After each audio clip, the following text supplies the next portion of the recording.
ખેડામાં ભારેથી અતિભારે વરસાદની આગાહીને પ્રશાસન એલર્ટ મોડમાં આવ્યું છે। શાળા કોલેજોમાં આવતીકાલે રજા જાહેર કરાઈ છે। નાગરિકોને બિનજરૂરી બહાર ન નીકળવા માટે અપીલ કરાઈ છે।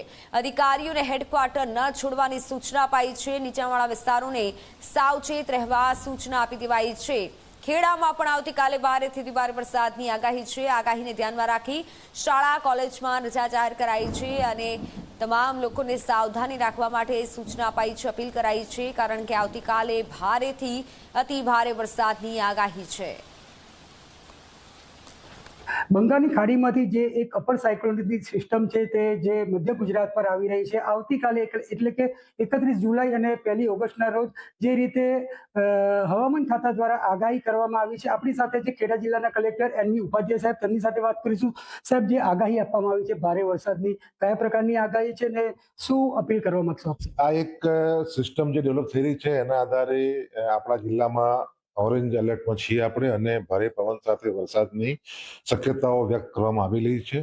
અને આના માટે આપણે સંપૂર્ણપણે સજ્જ છીએ અને તમામ પ્રકારની જે આપણે ચેતવણી આપવાની હોય, સુવિધા ઉપલબ્ધ કરાવવાની હોય, તે કાર્યવાહી અમારી આજથી ચાલુ કરી દેવામાં આવી છે। સર, ખાસ કરીને જે રીતે આવતીકાલે અને પરમ દિવસે જે સ્કૂલો, કોલેજો અને આંગણવાડી બંધ રાખવાનો નિર્ણય લીધો છે તે ક્યાં ક્યાં લાગુ થશે? એ આખા જિલ્લાની તમામ શાળાઓ, કોલેજો અને આંગણવાડીમાં લાગુ પડશે, અને ખાસ કરીને વિદ્યાર્થીઓની સલામતીને ધ્યાનમાં રાખીને આપણે નિર્ણય કરેલ છે। સર, ખાસ કરીને જે જિલ્લાઓમાં જે નદીઓ આવેલી છે, નદી કાંઠાના વિસ્તારો છે, ખાસ કરીને ત્યાં આગળ કેવી રીતે સાવચેતીના પગલાં લેવામાં આવે? નીચાણવાળા વિસ્તારો છે નડિયાદ સિટીમાં, તો શું કહેશો સર? જે પાણી ભરાવાની શક્યતાવાળા ગામો છે એ ગામો ખાતે આપણે રોપ્સ, લાઈફ જેકેટ્સ, બોયઝ વગેરે ઉપલબ્ધ કરી દેવામાં આવ્યા છે।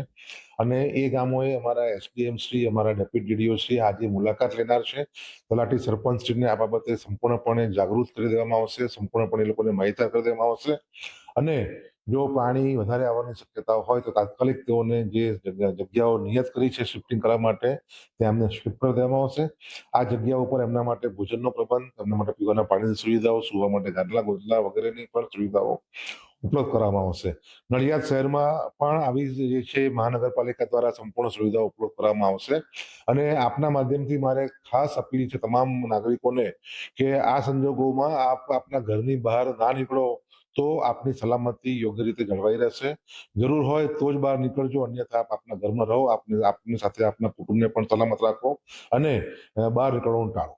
ચોક્કસથી તો આ હતા ખેડા કલેક્ટર એની ઉપાધ્યાય સર, જેમણે કીધું છે કે ખાસ જરૂરિયાત હોય તો જ ઘરની બહાર નીકળે, ઇમરજન્સીનું કામ હોય તો જ ઘરની બહાર નીકળે, અન્યથા ઘરમાં રહેવાનું જ એ પસંદ કરે, કારણ કે જે આવનાર 24 થી 48 કલાક છે તે ખેડા જિલ્લા માટે ભારે રહી શકે છે। નચિકેત મહેતા, ઝી 24 કલાક, ખેડા।